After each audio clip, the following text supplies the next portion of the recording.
Okay, so Adrian Cox, first of all, let's hear a little bit about you. How did you end up becoming an artist? Uh, yeah, hi. I've always been artistic since I was a kid. I think, a lot of times when people gravitate towards being artistic, it's something that they maybe show an inclination to being imaginative very early, and they just get some early encouragement and just follow that path, and that was definitely me. Um, so I kind of knew even as a child that whatever path I took in life, it would have to be a creative one because that's just always been where my passion's been at. But I think what led to me becoming a professional fine artist and painter is a pretty direct route. Once I left high school, I went to undergraduate and college for a painting degree. Um, 4-year education at University of Georgia, kind of learning the ropes of painting. It wasn't a terribly technical program, so a lot of my technique was um, somewhat guided by professors. Some professors were better than others, but a lot of it was kind of exploring and experimenting and finding my voice. And then I went to graduate school for an interdisciplinary art program at Washington University in St. Louis. And uh, the path that kind of led to me deciding that a professional fine art degree, was the way to go was kind of a slow discovery. Like as I became familiar with the art world and people that I was meeting, I suddenly realized that this thing that I thought like, oh, well, like, if you're going to be an artist, you're going to be a starving artist. No one makes a living in this. I kind of began to realize that was a bit of a myth. The more people I met, and my wife, who at the time was just my girlfriend, kind of encouraged me to follow this path, and you know, it encouraged me to maybe teach as a backup. So for a little while, I was a professor when I was living in St. Louis. I was teaching art to some students, and over time, the more I painted, the more attention I got for my paintings, the less time I had to teach. And it kind of organically became a thing where, I kind of never from the onset thought that I would be able to make a full-time living from this. It just kind of happened through increased demand for my work, increased demand for exhibitions. I eventually just found that I was having to steal time to put in the studio, and it was, honestly, like a little too much for me to continue teaching and to pursue the exhibitions that I was doing. I was simply working hours that were untenable. I think at one point in 2017, I was working like 18 hours a day and sleeping very little. And that's just not a sustainable thing. So in 2018, when I moved out to Los Angeles, I quit my teaching jobs and kind of took a gamble where, I had gotten busy enough where I kind of needed to choose one or the other. It kind of wasn't the kind of thing I could balance anymore. And I decided to just see if I could, for a little while, make a living just as an artist, just making my work in the studio. And, through a mix of luck and hard work, I landed on my feet and I haven't had a day job since. So, yeah, I've been based in Los Angeles and exhibiting regularly with Corey Helfer Gallery here in Los Angeles and with Bain Art Gallery in Australia. And yeah, that's kind of been the path to slowly realizing that I can make a living doing this, and it being what consumes all of my time. Yeah, in 2019 is when we met, and I took the photo of you. That Hmm. was a long time ago, pre-pandemic, but a lot of things have changed. The Yeah, quality. yeah. I have a new studio since we last met. When you took that picture, I was in my last studio in Los Angeles, which was a little bit smaller than the one that's behind me now. Yeah. I was, it was, I think, my second studio in Los Angeles. I had been evicted from my first because some developers had purchased it and evicted everyone. And I was at the studio that when we met, I was at that studio for a couple of years. And then when the pandemic hit, all of a sudden I got an email from one of the studio managers. And what came to light was that the landlord that I was paying rent to, he didn't own the building. He was the property manager. So he was renting to a bunch of artists. I was one of maybe, I don't know, like 40, 50 tenants that he had at a couple of different warehouses around Los Angeles. And apparently, he had been taking our rent and pocketing it and not paying the person who owned the building. So we discovered this when an eviction notice got posted to the door of our studios. Oops. And we learned that this guy had taken our money, taken our deposits, and fled the state. He had left California altogether, so no one knew where he was. And he had kind of a bit of a coked out sort of Burning Man vibe that I should have known he was a bit shifty, but you rely on these people He to probably hold made a up lot their end of of the money. bargain. You were like Yeah. 40 or 50 artists paying rent every month to this guy. Yeah, I mean it's a lot of money to flee the state. I don't know what the deal was. He was in the middle of a divorce. His wife that he was divorcing was the co-studio manager, so she was the one that told us that we were all getting evicted. And we got very little notice about this, and it all happened in March of 2020, right when quarantine began. So, there wasn't a lot of recourse here. We just all kind of simultaneously got screwed. And then the even wilder part is this guy who had stolen our money, he came back into the state. And rather than just fleeing the situation altogether, he started telling the artists that no, we weren't actually getting evicted and that was a lie, and that we should continue paying rent to him. And then he posted armed guards at the front of the studios to try and, I think, intimidate the building owner. Oof. I'm not sure. He was trying to basically control the situation. He had armed guards that he had hired. It was honestly so much more drama and insanity than any artist just literally trying to pay rent, go and quietly paint should ever have to deal with. So, what I did when all of this went down is I just washed my hands of the whole situation. I grabbed everything that I could, loaded it into a U-Haul, and drove it to a storage unit. I didn't clean my space. I left a huge pile of garbage for him to deal with because he stole my security deposit, which was, like I think something like $500, $600. I don't remember exactly, but he stole money from me and a bunch of other tenants. And, of course, he was still saying, no, no, you're not going to get evicted. But then I continued to get emails from these people even after I stopped paying rent and I stopped going to the studio and moved everything to a storage unit. And lo and behold, yes, everyone got evicted. This guy had been lying. Everyone got evicted. He stole a bunch of money from people. He got taken to court. And then the last I heard was that winter of 2020, I got a random text message from a friend of his who was trying to raise money for bail to get this guy out of jail to see his kid for Christmas. And And he wanted money from you. I know, I just about lost it. I was like, your friend stole so much money from me. No, I'm not going to pay bail for this guy. He's exactly where he needs to be. So, uh, I just washed my hands of that situation. It was way too insane to deal with. So I spent, the first part of the pandemic just set up in my living room, which, I live in Los Angeles. Rent's kind of high, so my apartment's not huge. So I was very cramped.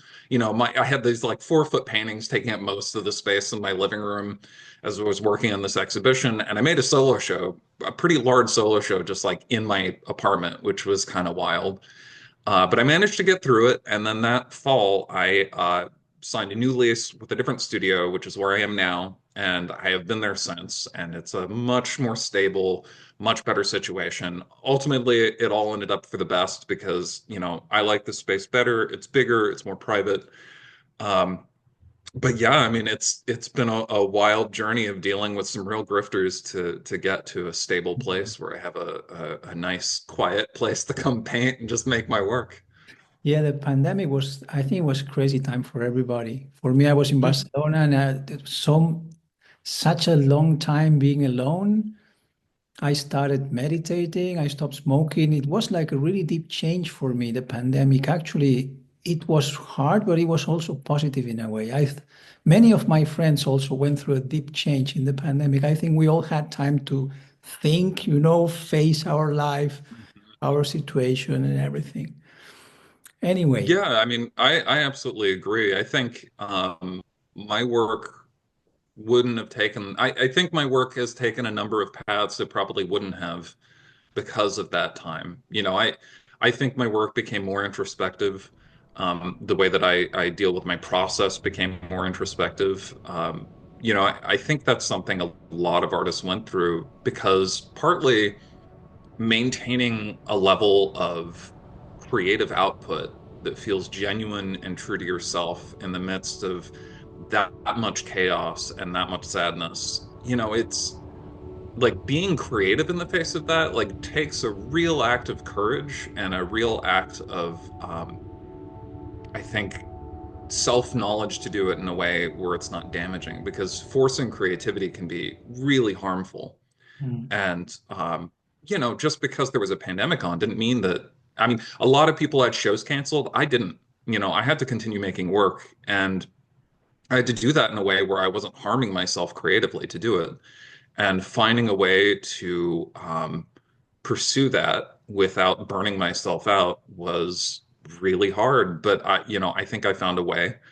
Um, I've honestly, I feel like I hit my post-pandemic burnout much later because I had a real burnout this past fall that lasted a few months where I was very creatively depressed and I had to work through that and pull myself out the other end. And I'm back on track. I'm really productive in the studio now, but I think it's the kind of thing where we've faced a cultural change that can't be overstated, and it comes in waves. And whether people experienced it right then in 2020 or years later, um, I think it kind of changed everything for us. Yeah, I think we're going through a really deep change socially and politically and culturally. It's like the end of a system that it's kind of, Mhm.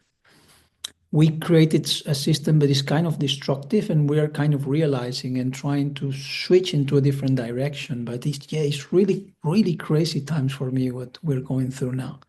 Mhm. Anyway, Yeah, it's frightening. Yeah. yeah, it's kind of in a way scary, but in another way, it's also kind of exciting for Yeah, me. I mean, Like, it's important to focus also on the positive change that we can create in the future rather in the negative, because there are a lot of negative things going on, with economics, yeah, politics, and everything. So if you focus on that, it can be like really negative, like the whole I agree. system is twisted and there's like a lot of darkness and the news that are coming out are really bad. But if you think, okay, everything is cyclical, okay, this is just, we have so much information now that all the lies that they told us before, they don't work anymore, and we see all that.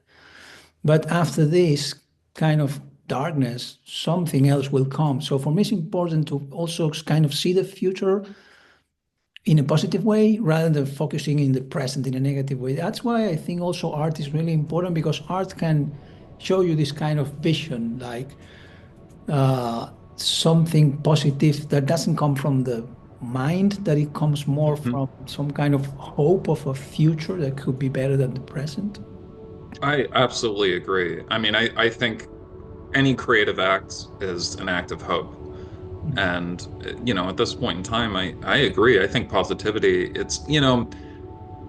I think there's the side of it where, it can become delusion if you're not focused on how to remain active, how to remain, engaged either politically or socially or just even in community outreach. But as long as you're doing those things, finding a way to remain positive and remain focused on, as you said, positive change and the potential for a hopeful future, if that's an act of real power to be able to evoke that in yourself, I think. Yeah. Okay, anyway, let's focus on to your work, because as I Yeah. told you, what I find that it really works is, instead of doing the typical answer Mhm. question answer format is I'm going to show you, share my screen, and I'm going to show you some of your pieces, and you're going to explain them because your work has this kind of crazy, mythological, Mhm. legendary, dreamy thing that I really love. It takes you really far away to a really magic place. So I think the best thing to do is share my screen. I'll show you the paintings from your last show, which is the one you told me is the one you want to talk about, and then you Mhm. explain me that the narrative between each Yeah. of those paintings. Yeah. So while you pull that up, I'll kind of start giving a bit of an introduction about my work in general. Okay. For people who aren't familiar with what I do, my paintings are all interconnected. So rather than doing one painting or another that, they're all thematically different, they're all kind of like individual thoughts, all of my work is connected by an act of world building. So it's all an interconnected mythology. It's all one world that I'm creating.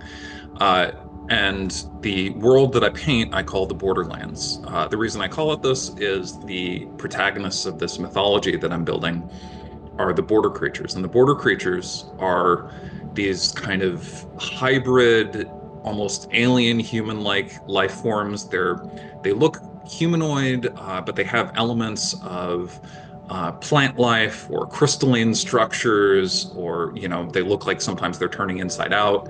They're these like hybrid kind of creatures that inhabit this landscape, and they have a symbiotic relationship with this landscape.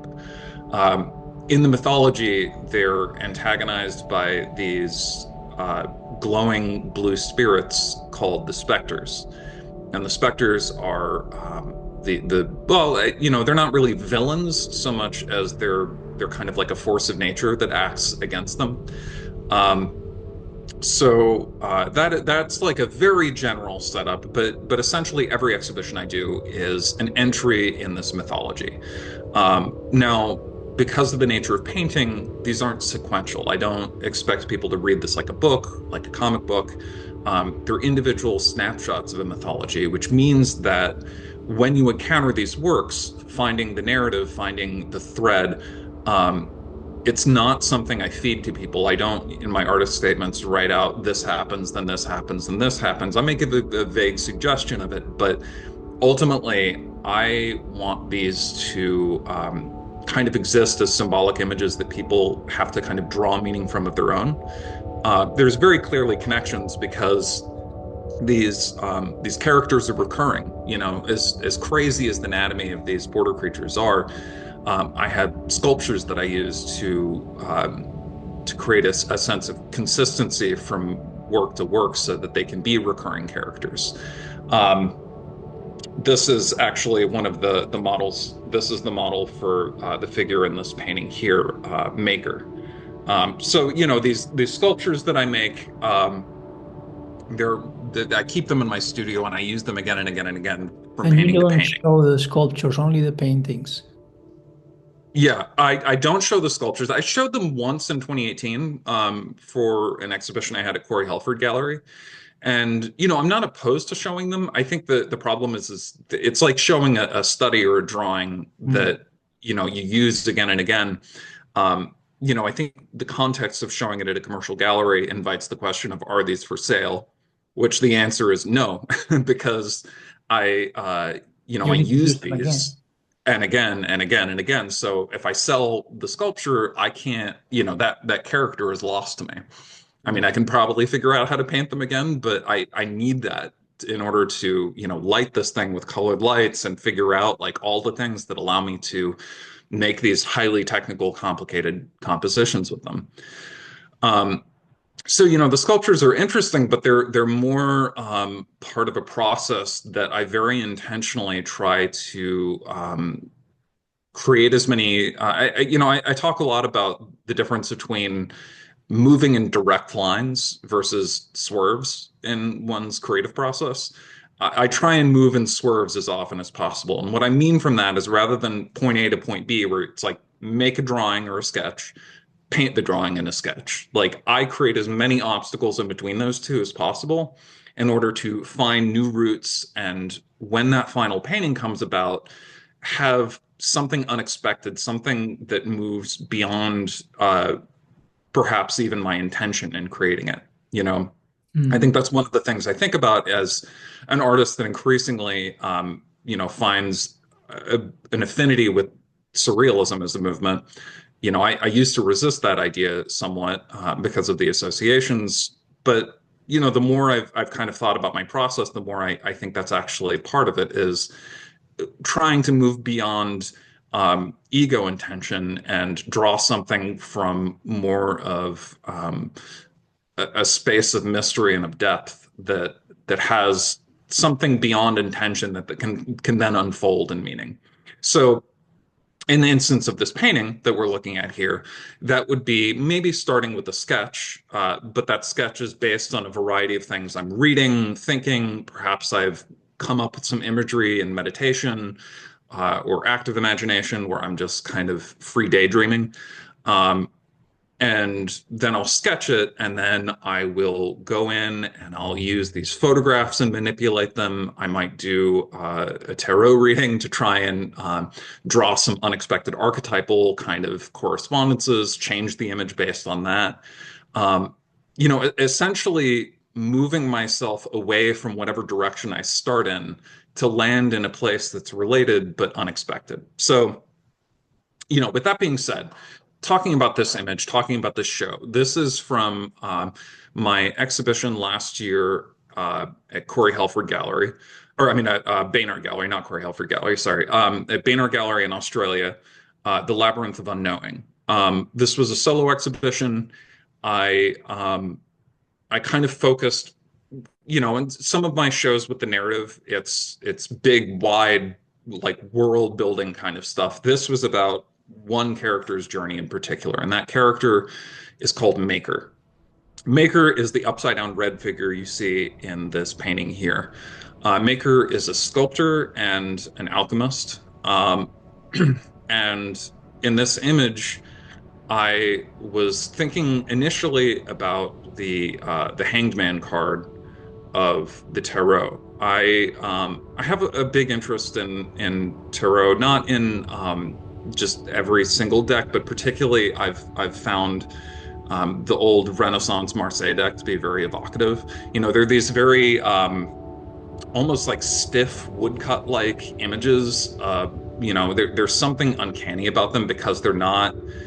Uh, I think you look at the more commonly known Rider Waite deck where it's these beautiful occult illustrations, and there's a sense that they were made with the intention of evoking something occult, something hidden, mysterious. But when you look at the Marseille deck, it's this older deck, this old Renaissance deck that has all of this Christian symbolism in it, and you get the sense that a lot of the archetypes that you're encountering there weren't made to be weird. Like that, what the intention was not to create something occult. I don't think. I mean, other people will argue that it was, but I think it's more that something archetypal kind of bubbled up through the imagery itself, whether it was intentional or not.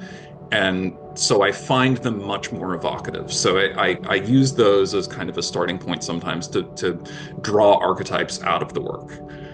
So I was looking at that card, thinking about how to kind of depict this figure, Maker, in the starting point of this narrative where, within the show, they're an alchemist, they're brewing these potions and wine and such to sort of intoxicate themselves and find inspiration for their work.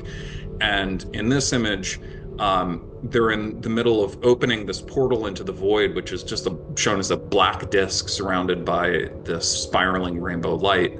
And that point of vulnerability, of kind of them being turned upside down, opens them to attack from the specters, which you see that glowing blue figure in the background shooting an arrow. When that arrow pierces Maker's hand, their left hand blackens and poisons. And this is a wound that I've, within the mythology, called the cosmic wound. Now, at the time, like I said, I try and move faster than intention in a lot of ways. So rather than having a clear idea of this is what this signifies, I'm thinking in symbolic associations in this, which kind of allows things to bubble up organically. So, I think at this point I want to talk a little bit about the difference between how I think about symbols versus signs. When you think about a sign in a painting, I think when people say, oh, that painting is symbolic, they think allegory, which is to say, this symbolizes this thing. There's a one-to-one relationship. This orange symbolizes the sun, which is happiness, that kind of thing.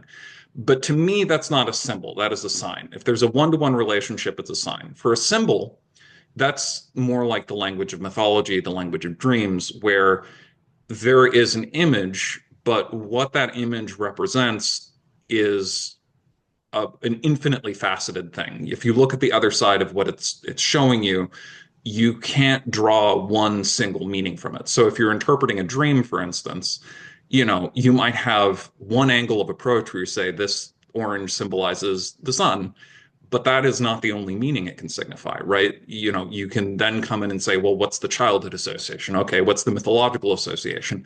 And the meaning kind of unfolds in this infinite kind of way. So when I'm trying to craft symbolic images, a lot of times I don't allow myself to settle on a single meaning too early. I allow myself to kind of work in these ambiguous associations. And what I find that when I do that, sometimes I find mythological associations that I didn't intend or see at the beginning that become very clear as I move on. So as I worked through this show, after I finished this show, I realized that I had created the beginning of um, a Grail quest in the sense of the Arthurian legends. So in the Arthurian legends, there is something called the Dolorous Stroke, which is a wound that's received by this king.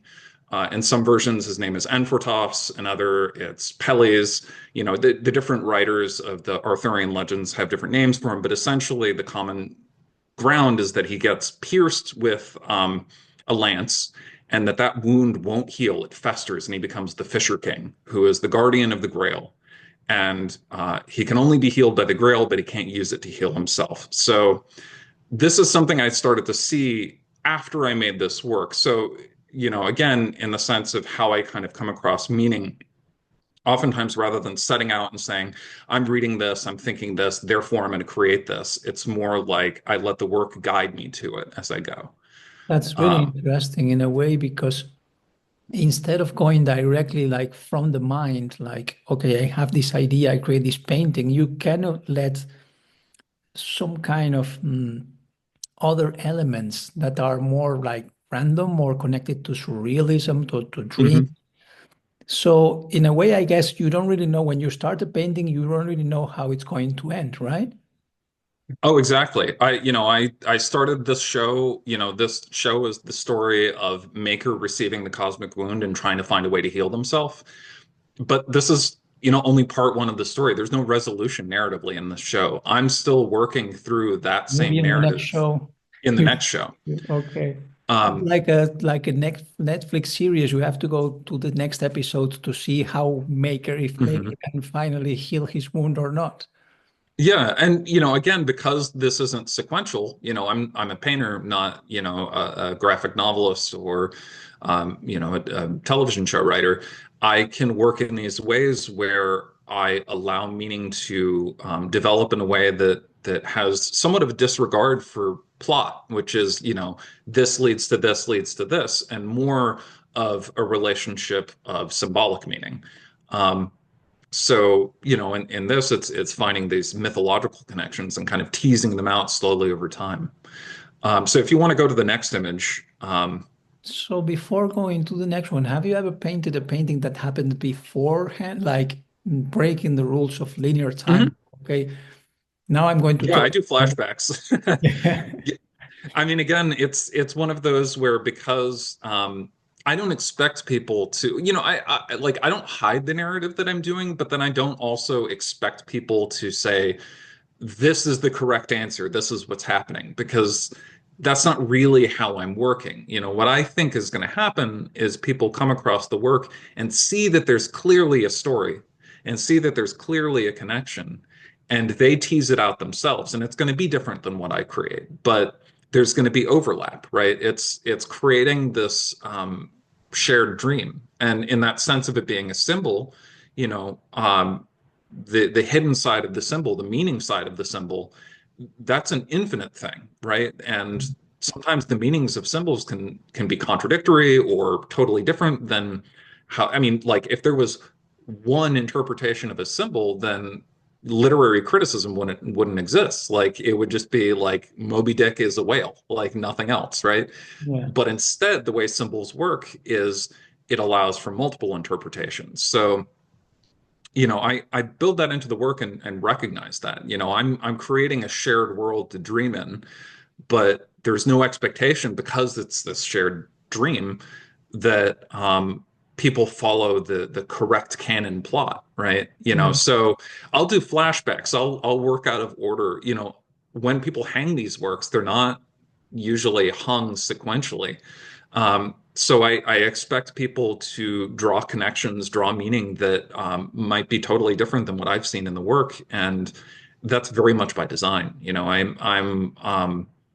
I'm setting up the symbols. It's not a blank slate, but at the same time, um, there's kind of this move where I create the thing and then I push it out there as this shared vision where you have to relinquish a certain amount of control, Mm. which opens the space for the viewers to complete the creative action, right? The Yeah. viewers are creating the world with me. Yeah, that's so Um, interesting, the observer effect, because when you see something that you are interpreting it, so you are always putting information. It's totally impossible to see something purely objectively and understand exactly how it is. Every time we observe something, we add information to it. We don't see things as they are, we see things as we are. So I guess in your paintings, everybody can add part of the story. For example, someone would say, yeah, the opening of the cosmic wound, just the title is kind of a beautiful thing because it's true that for me we live in a world that is it seems to be wounded. It seems to mhm, be in a way it needs a lot of healing. So mhm. if we go to this painting, we could interpret it as the beginning of that wound that now we're kind of trying to heal. Yeah, well, and I think the fact that it's a wound that is in a particular person in this one character, it personalizes it in a way. Having a protagonist in this show that is in not quite every painting, but most every painting in the show, um, it's to say that if the world is wounded, we carry that wound within ourselves. Mm. Um, and there are ways that we can try and fill it, which, honestly, I think that'd be a good point to go to the next painting. That's good. Um, yeah. So, this is work in progress, and this is Maker trying to find a way to heal the wound himself and being unable to. Um, but, if that's a wound that we carry within ourselves, um, we'll try and find ways to fill it, and there are some ways that might not work. In this image, work in progress, this is very much, I occasionally do like artists in their studio paintings. Most of the time it's this character painter who's, kind of my own avatar in this world. Um, the Maker was a bit of a different move because, I use sculptures, but I don't consider myself a sculptor. And having this kind of image of work in progress, which is both simultaneously um, Maker with these unfinished sculptures, marble sculptures behind them, um, and then also this kind of work upon the self, this perpetually unfinished work upon the self. Um, it's in a way it's a self-portrait, but I think by shifting it from painting to an image of a sculptor, I've been thinking about that like recently, and the way that I talk about how I make a work and then I think about the meaning a lot of times. Why a sculptor and not a painter in this? I think it's because, with painting, there's this quality of creating images as dreams, images as visions. There's this intangible aspect to it. And when we're talking about sculpture, it's a thing in the world. It's a physical thing in the world. And a painting is, of course, but that's not necessarily how we experience it a lot of times. So, for it being a work in progress for someone who brings things physically into the world, you know, I'm thinking a little bit more about perhaps the relationship between the artist and their own life in a way. Um, so, you know, in this image, what I kind of conceived of was them using the ground up marble dust from their sculptures as kind of a catalyst for this alchemical kind of reaction where it's smoking and the fumes maybe will heal their wound, but instead it passes straight through the wound. Um, you know, the image of the sculpture in the back with the raven on it, that is an image of Bird Gardner, who is one of the deceased border creatures. They died in a solo exhibition that I did back in 2018. And yeah, so you know, here we have one of the recurring kind of motifs of the show, which is this spiral image here in this kind of psychedelic tie-dye tablecloth. But this kind of movement of spiraling inward, of slowly tightening inward. You know, it's a very honestly, the show ended up being very introspective for me. I think there was a lot of self-reflection, but you know, this maybe most explicit in the fact that I was drawing upon images from my own dreams for some of these paintings. So some of the images you paint actually come from your dreams. Yes and no. Yes, like I draw inspiration and imagery from my dreams, but like I said, there's a quality of kind of divesting myself from the image in order for it to be shared. Um, you know, I think dreams are a personal mythology.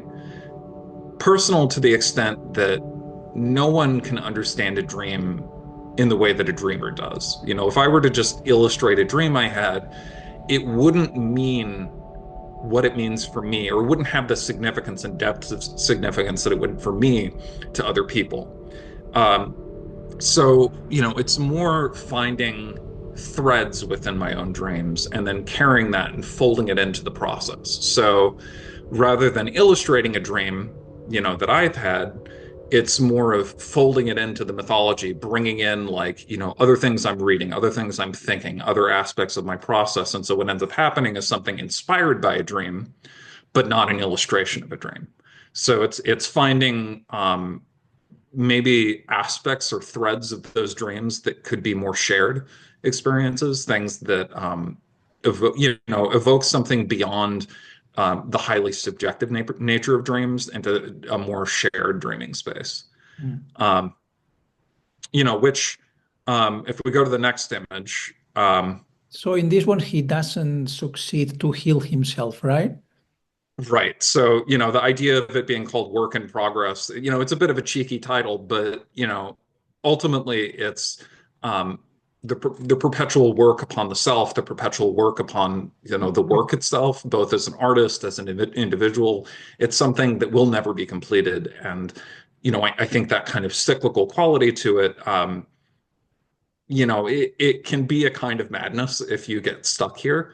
But at the same time, it's important work. You know, this is, um, you know, I think there's still something magical in this kind of work upon the self, work upon the creative self. But at the same time, like it's not going to close the loop. It's not going to provide a whole self. You know, Mm. it can become another kind of drug in a way. Yeah, Um, that's really interesting in a way because it's like you always have something else. You can keep working as an artist or as a person or whatever you're doing in life. As long as you're living, you know, you will always have things to improve, mhm, things to learn, and things to heal and trauma to cure. And every time you think, okay, I moved beyond this, something else will happen, and another challenge and another trauma that you didn't even know was there. So you're always going to be a work in progress, at least while you're alive. You're going to be a work in mhm. progress, but that's good because otherwise there would be no movement. And at some point you would say, okay, I healed all my trauma. I'm perfect. I'm finished. Then you wouldn't really be living anymore. You would be like a finished piece. So but anyway, it's a It's first evolution. I mean, you are not as you were 5 years ago. Yes, So it's yes, interesting. absolutely. But that being said, I think with the next painting, it kind of introduces the next answer to that, which is, if work in progress is about perpetual movement, the Labyrinth of Unknowing itself, which is this mandala-like structure behind the figure here, that is a movement and a stillness at the same time. Mm. So this is where we get into some kind of harder to talk about stuff, things that I haven't quite nailed down in language Let's go. because Let's go into it. they're That's slippery. probably the most Yeah. interesting part. So within the narrative, Maker receives the cosmic wound, poisons their hand, blackens their hand. They have this stigmata kind of hole in their hand that they're trying to heal, but it won't heal. No matter what they do, the work in progress is always incomplete. And so the other border creatures, seeing the torment of their fellow, um, conspire to find a ritual and a way to heal them.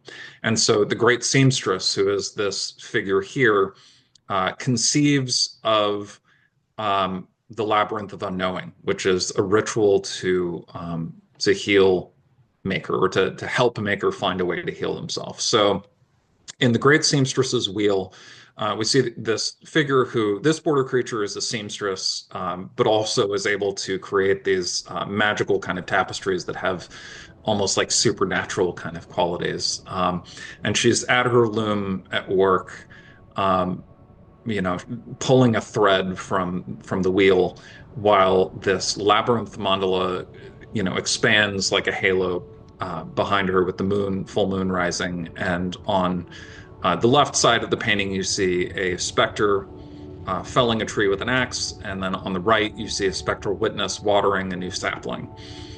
Within the narrative, the witnesses, who are the rainbow figures, I introduced a number of years back.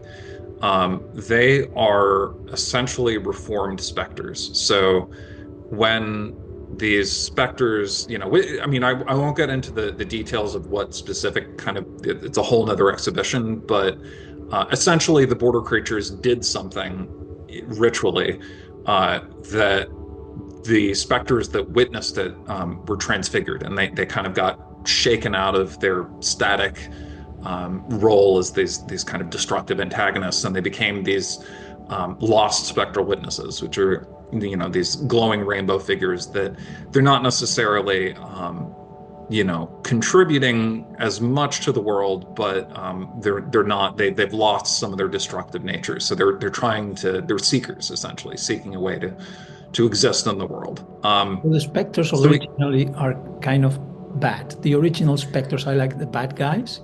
yeah, I mean, less in a kind of truly villainous, like, evil conspiring way, and more in it is in their nature to destroy, consume, treat the world as a resource and not a thing that exists in and of itself.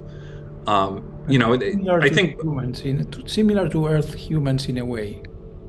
in a way, I think it's more that both of these glowing figures, the witnesses and the specters, they represent aspects of human nature. So they're not complete people in and of themselves in the way that the border creatures are, but almost like the embodiment of ideas that we carry within ourselves. And when they have the Um, rainbow, they have been like reformed. They behave yeah, in better so ways.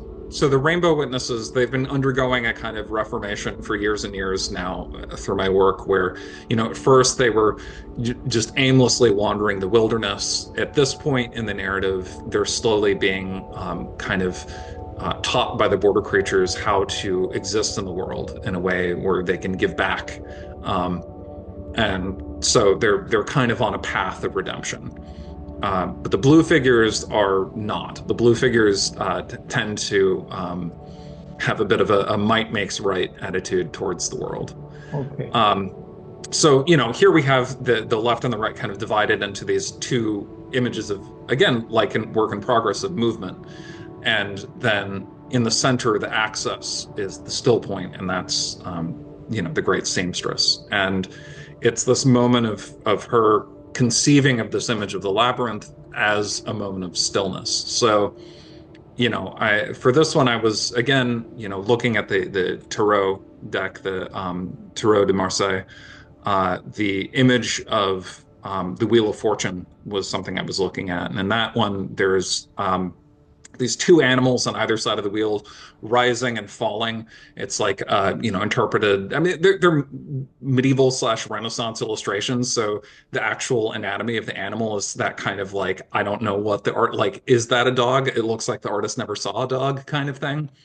But it looks like a monkey and a dog, and then on the top of the wheel is a sphinx wearing a crown. And one of the things that fascinates me about that image is it is um, an archetypal image of being caught in this action of rising and falling nature of movement up and down of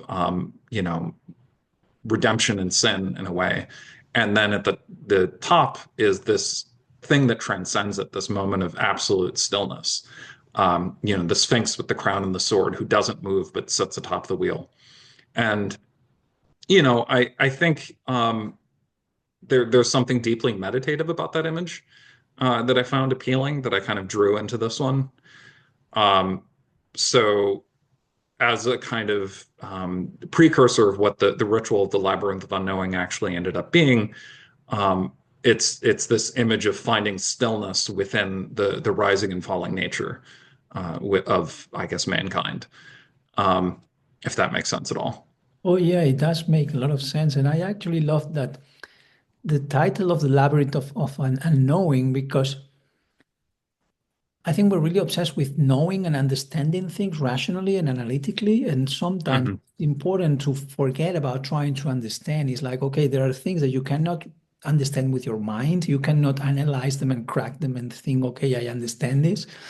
I Hmm. think something I really like about your work is this kind of world in which, okay, there's a narrative, there's a story, this maker and this wound, the opening of the cosmic wound, but it's not something that you can totally rationally explain. It has this kind of magical dream world about it. And I think it's important to connect with that part of the self because we've been living for many years in a really mental, rational society in which we went into this kind of illusion that we can actually understand the world. And we actually thought, okay, we understand the world, we understand the universe, we understand why planets move and the atoms and everything. And at some point, I think we're realizing now, especially with quantum physics, that we really don't understand how things work and that the world seems to be a lot more surreal and irrational than what we thought in the first place.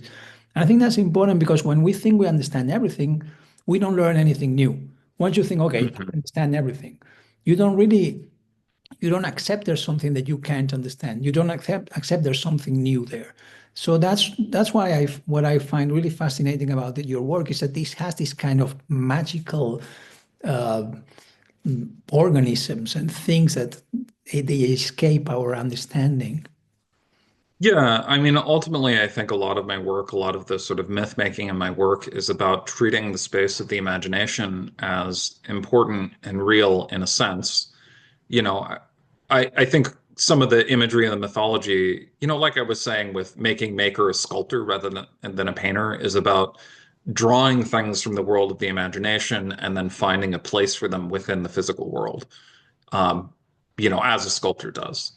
Um, so, it's something in between where it's not totally adrift magical thinking, like unrelated to the physical world we live in, but more of finding a way to enrich the sense of connectedness and community and meaning that we have with the world of giving soul to the world through this act of imagination.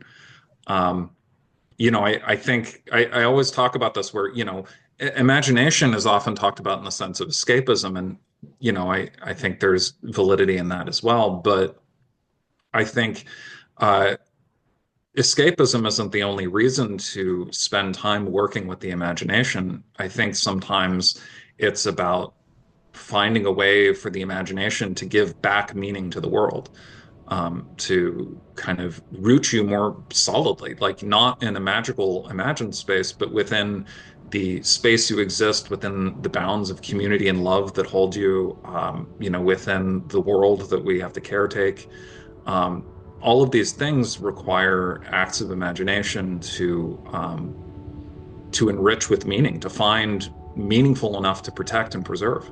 Absolutely. Imagination is basic. I mean, even in the act of designing, not only in art, engineering, coming out with, creative solutions to problems, that's essential. So Hmm. imagination is key. Also, I think we have this idea that the physical world is real and the world of dreams and ideas and projects and imagination is not real. And this makes us like create a really big division between what we consider the real and what we consider unreal that doesn't allow us to see the world as it truly is, because what we consider unreal is more real than we think. Like the dreams, the world of dreams, Yeah. imagination, thought, all your thoughts are actually real in your mind, in the mental plane. So the world is not so, drastically divided as many people see it. For me, everything is more intertwined in a way. Yeah, I mean, I think that's why, in a lot of the way I talk about my work and write about my work, I use the word imaginal rather than imaginary. Uh, I'm stealing that word from the theologian Henry Corbin, mid 20th century theologian. He's specialized in uh, Islamic mysticism, but he has a strong association with depth psychology. And he wrote this fantastic essay, Mundus Imaginalis, which is this essay essentially on the world of the imaginal, which is, he was tying it to concepts in, traditional mysticism, but essentially creating this language to talk about an imaginary world, a world that exists within the imagination or sensed with the imagination, but has a kind of reality to it. And that we don't necessarily have a language for that, but we should create one because the language we kind of have preset to talk about the imagination, by its very nature, treats it as unreal. And that there is a functionality to having a language to treat something that has a kind of shared reality to it. Um, no, I take that to places he wouldn't, but I think it's a useful concept to kind of draw from. So, I think about the Borderlands as an imaginal world because there is this sense of every like image that I create, every act of world building that I participate in, that it becomes this shared thing with my viewers. We're building this world together. Anyone who spends time looking at my work and investing meaning in my work is participating in this active world building and giving this shared dreaming space a sense of reality to it. Which, that's ultimately what I'm trying to do is create this kind of overlap of my dream and their dream. Hmm. I really like also the fact that the specters, they are called specters, the blue guys. Hmm. They are bad, but the other creatures, the organic ones, instead of destroying and like you are bad, you should be destroyed. They kind of try to reform them, like no, let's teach these guys how to be creative. That's really nice. So like, what's the name of the organic ones? The border creatures. Okay, the border creatures are really nice in a way. Hmm. They live in education. Yeah. So we So switch yeah. to the next Uh, one. So next image. So the ritual that the great seamstress conceived of, that rainbow mandala from the last painting, became the Labyrinth of Unknowing, which that is the flag that's hanging from these two branches here. Maker, the with the cosmic wound, is seen sleeping on the ground and tracing with their fingers the mirror image of the labyrinth on the ground. Now, the Labyrinth of Unknowing is this kind of image, this icon I created with four entrances spiraling inwards. So it's again, it's an echo of the constant kind of motif of the spiral in this show. So it's both a labyrinth and a spiral. And at the center, there's an open space where I've shown the full moon. So, again, as you've said, this space beyond language, beyond discursive thought, the moon is this kind of on one aspect of the symbol of ultimate mystery, of unknowability. Um, here the idea mythologically within the story is that Maker is then brought to this space for the ritual and lays down wrapped in robes and falls asleep beneath the labyrinth of unknowing. And while they dream, they trace the labyrinth with their hand, and they remain in the world of dreams. And it's not in the physical world, in this world of action, of work in progress, that they're searching for a cure anymore, but in this moment of stillness and introspection, in the labyrinth of unknowing, within their dreams, within the world of dreams, that they begin to search for a cure. That is so Um, beautiful. So that he actually tries to find the cure while dreaming. yes, yes. And this So labyrinth, is it solvable? I mean, if you follow the labyrinth with your mouse, can you actually solve it and get to the moon? Oh, every single entrance. So the four entrances all lead to the center, and they're all open to the center. So each one of the there's it's one of those images where there's no there are no dead ends. There's no Uh, deadline. they all spiral inward. The movement is always inward, and the movement always reaches the center. But there has to be movement in order to reach the center. So the idea of the labyrinth is, this spiraling inward, this action of movement within stillness. You know, this is something I think that speaks to meditation. It speaks to dreaming. It's not action in the world. The sculptor has to stop creating in order to do this. Um, this so I think this kind of mirrors some of my own kind of inner work that I've been trying to do for myself. I mean, as you've said, working through the pandemic, we had to really find ways to look inward and find creative strength. And sometimes that is not outward realization and outward action, but a movement inward. And that's very much what this painting is. Um, Interestingly, when I made this show, it opened, I think, in April of last year and came down in May. And the weekend that it came down, I had this feeling that I had created this show, and somehow I wasn't done chewing through the meaning of these images, through the nature of this work. And the weekend that it came down, I started experimenting with creating something wholly unlike anything I'd ever made before.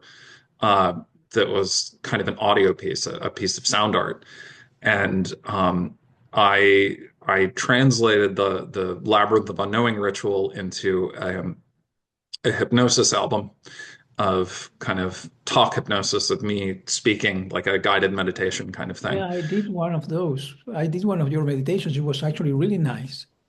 Oh, thank you. Thank you. Yeah, I mean, it was a completely experimental thing. I spoke with my friend Devin Person, who's a professional hypnotherapist, and he kind of gave me some ideas for the induction for that one.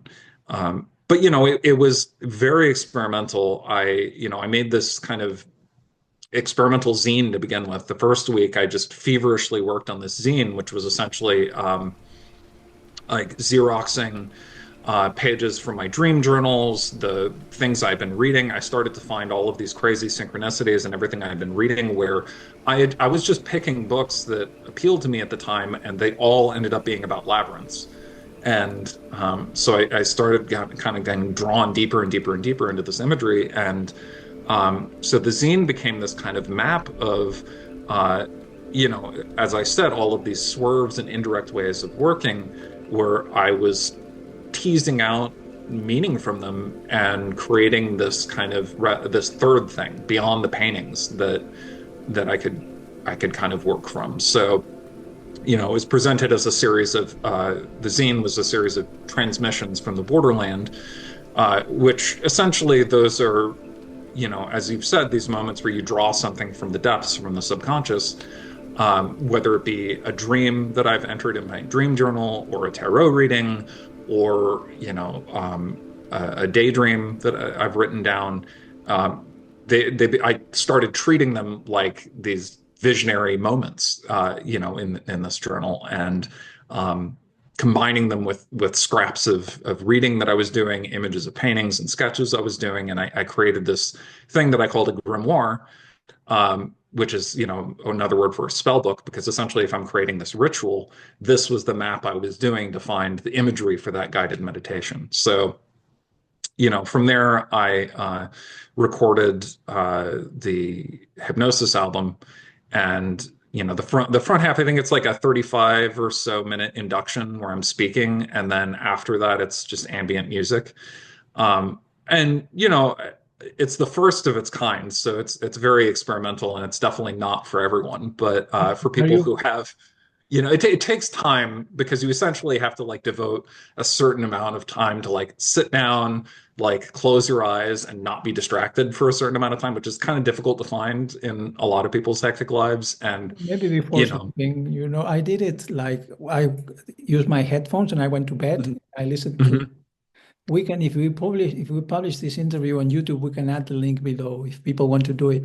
For me, it was well, I really like meditating, but it was interesting to see you doing something so different from paintings, like doing a guided meditation. Yeah, and interestingly, I told you earlier I had a pretty hard creative burnout this past fall after making this exhibition. I was about to start work for on my next show, which is the completion of this narrative at Corey Helford next year.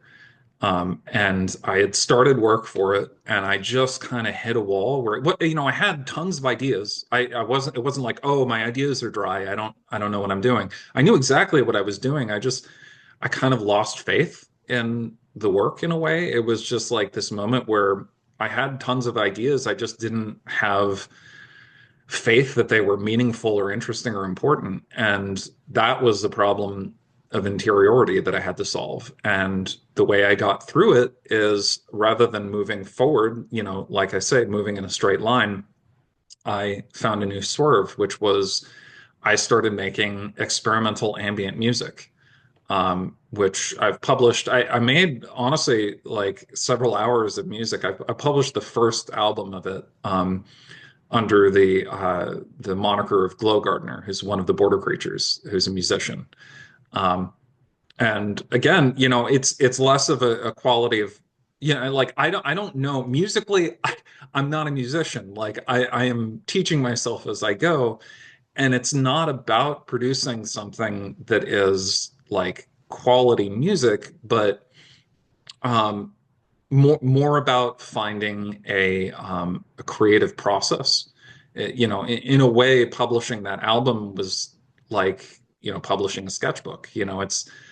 It's what got me through creative burnout. I couldn't move forward, so I moved sideways, and it worked amazingly. And I honestly, like, I've published some of the music, but some of it's just been for me while I'm working on this show. And um, I created a handful of things that are just drones that I use to time my meditations. So, it's gotten folded into the work process in very indirect ways, but it's it.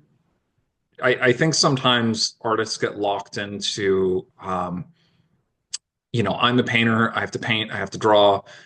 But ultimately, creativity isn't, it's wilder than that. It's hard to tame, and sometimes it's going to bite you if you keep coming back from the same direction. Like you have to find a way to move indirectly in order to keep moving forward. So Um, true. And I really like that the story of Maker is really similar. Like Maker got this wound, he tried to heal it in the real world using those fumes, and he couldn't. And then he had to go to the world of dreams to find the cure. And you're telling me that in that period you were painting and you were frustrated with the painting. So finally you went into the world of music and you created a meditation. So I don't know if you realize that, but it's like an analogy in the path of Maker, your character and yourself. They are I kind of going through the same thing, right? Yeah, I think there's something about that where I've increasingly seen, as my work has gotten more idiosyncratically like personal and related to my personal spiritual practice, it becomes a kind of map for myself in a way where sometimes I'm mapping things out after I've experienced them, and sometimes I'll make images not entirely understanding the significance of them, and then suddenly I find myself in the midst of living it out. Um, you know, I think, in a way it makes me kind of think about I don't know if you're familiar with Grant Morrison's The Invisibles, but he talks about the concept of a hypersigil, which is essentially like he made The Invisibles, which was this long kind of comic book series that was all this, big, like essentially it was a comic book series that unfolded over time that he intended as like a magic ritual over time.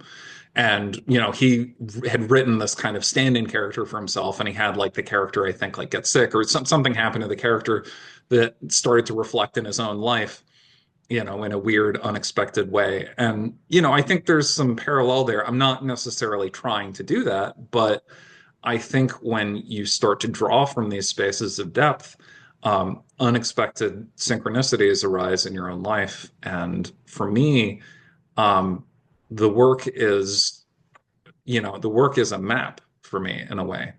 It's, I actually used the image of the Labyrinth of Unknowing is I have it drawn out on a round panel, and I use it as a mandala on my altar where I meditate, to focus. So, it's both the work that lives kind of independent and outside of me, and then it is like a very personal part of my spiritual practice. And so these kind of deep connections start to arise unexpectedly, and I can find answers in my own work that I didn't know, like I didn't even know that I was asking the questions to.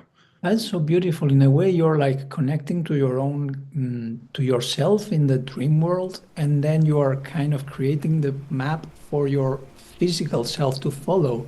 It's such an Mhm. interesting concept. And the labyrinth of unknowing, actually, if you look at the center of the moon, it has this kind of hypnotic effect. Actually, if you keep looking at the moon for like 1 minute, the labyrinth kind of starts moving with this fluor. Mhm. So definitely it can help you focus your attention. But yeah, that's such a beautiful story. I also really like what you said about the fact that sometimes you create a piece and you don't really understand it. It's like, okay, I created this, but there's no explanation yet. I don't see the concept. But then with time, you kind of develop the concept afterwards, which is like a breaking the rules. Like most people would say, no, you first develop the concept in your mind and then you do the painting or whatever. But art has this thing, Kandinsky said that the art, the act of creation is always undetermined. It comes from the Mhm. emotion, it comes from within, it comes from this magical place. So at the beginning, you cannot really explain it. And then when you define the narrative, when you find the story, maybe you say, okay, this thing I did like 1 year ago, 2 years ago, when I was going through this, I was depressed or whatever, or I couldn't find the answer, and I draw this labyrinth. Then you look at it and you say, now I understand it. And in that time, I couldn't express it through words, I couldn't express it rationally, but I could paint it. It came through my emotion, and now I can see it. Yeah, well, and having, I think, the mythology behind all of this, the narrative behind all of this gives me kind of a more grounded starting point where it's not, I'm just coming up with random images and throwing them in there. Like I know what the story is going in. I just don't necessarily always know why the story is what it is, which, I think there's that connection to dreaming is dreams have narratives, but sometimes those narratives, like the significance of them isn't immediately apparent. And they just unfold over time. Yeah. Um, and moving into the next paintings, that's a good segue. And we'll have to wrap this up fairly soon, but I do want to touch on these works. So the rest of the work in the exhibition, all of these round works, these are all makers' dreams. So when you see these rainbow kind of portal borders, what those signify is it's a port. It's like these are windows into the dream world.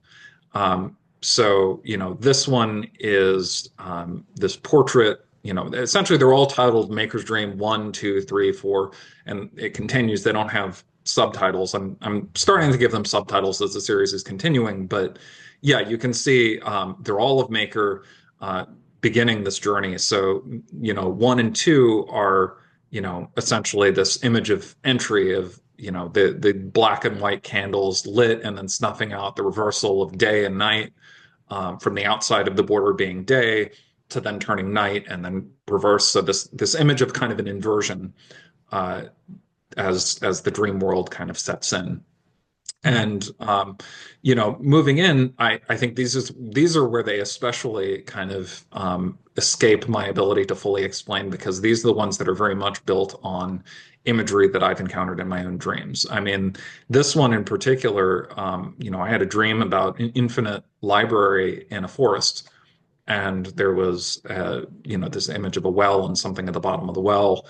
And it was a dream about seeking self-knowledge, seeking a way to redeem one's life. And so of course this kind of folded itself into the mythology of seeking the cure for the cosmic wound. um, Again, it's not an illustration of my dream. There are elements here that this isn't at all what it looked like, because this isn't my dream, this is Maker's dream. But that's the starting point, is the imagery that I'm finding, that I'm drawing from my own depths, kind of finds its way into the work. And that's continuing into the work I'm creating right now. Yeah, this is this image of, I think about this one as a kind of a catabasis, a journey into the underworld.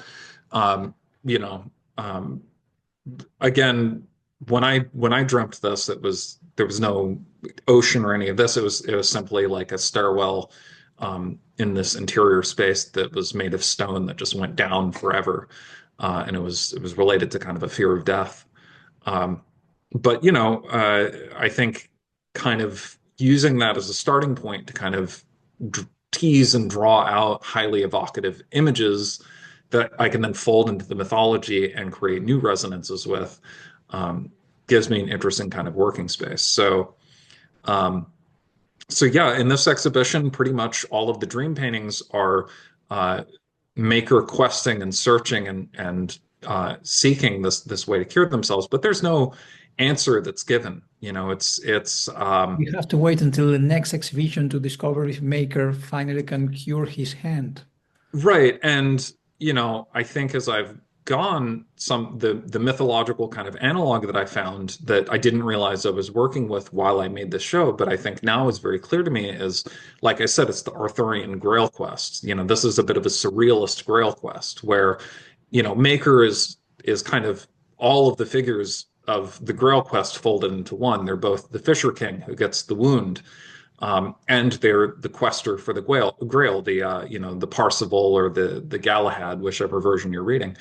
In the image of the Labyrinth of Unknowing, this moment where something profound is glimpsed in a moment of stillness. I see the Siege Perilous, where Galahad sits down in this chair and has a vision of the Grail, and it sets off this quest where they all go seeking the Grail afterwards. Um, and in this, um, I've kind of started, in these paintings as they've continued in the exhibition I'm working on right now, decided that what I'm kind of referring to, this slippery symbol that's always just out of reach, this idea of something that can be found within dreams that offers a redemptive aspect to life, something that creativity can be drawn from, this kind of giving quality of the depths, which, when we talk about our subconscious, like, not everything that comes from there is good, but there is still this quality in which it enriches and gives meaning to life. And that bubbling up from that emanation from below, I've started referring to as the well of dreams, which is the artifact that Maker is essentially questing for in the next exhibition. Um, I as I've gone, there have been more and more of these dream paintings, and I'm still drawing on my own dreams. My own dreams have gotten particularly strange because they're intertwined with this work now, and this process is affecting my dreams. I'm having recurring dreams. They're in conversation with each other. Um, it's an interesting, highly personal process. But like I said, I think what I'm drawing out of it is hopefully a shared space of dreaming that I'm trying to tease out these things that from this kind of dense symbolic imagery that can be a shared space to imagine together. Yeah, I think dreams are they are 50% of reality. We don't really pay so much attention to dreams, but they are like a really big aspect of what's going on in our life, and they can give us information and sometimes solutions. Hmm.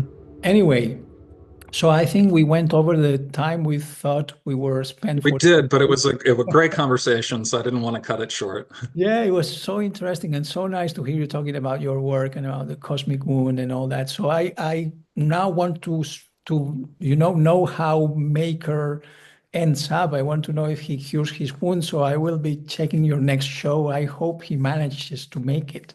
What do you It's think? You I don't do I you mean know or it you don't know is yet? I am so happy with the process work I've been doing. I have 11 paintings in progress at once right now, a For your 12th next one show, finished. For the next show, and it's going to be 20 to 25 when it's finished. 11, you're So painting 11 at the same time? at the same time. That's crazy. I don't know if Yeah. artists do that. Yeah, You but already know it's if you already but know the if next show will be next February, I believe, at Corey Helford Gallery, so February 2026. so in 1 year. So in 1 year. We have to So wait stay. 1 year if to see Uh-huh. if Maker is going to be able to cure his hand. Yes. Okay. Yes. And it's going to be the Corey Helford's a large space, so it's going to be an epic show. There are some big paintings in the show as well. So um I'm really happy with what I'm making. Some of the imagery is leading to fascinating, unexpected places, and I can't wait to share it with people. Okay, Adrian, so much. Thank you so much for your time and for explaining your process. It was really fascinating to hear because when we see your work, we can kind of sense that world. But when you explain how it overlaps with your dreams and all that, it's like a really interesting process. It's like you're creating a map for yourself from one self to the other self. You're kind of guiding yourself in your path. So it's a beautiful story. Thank you. Okay, so let's wrap it up. All Uh, right. Thanks so much. It's been a Thank you pleasure. for your time, and we'll see you at your next show. All right. Thanks so much. Bye bye. Bye.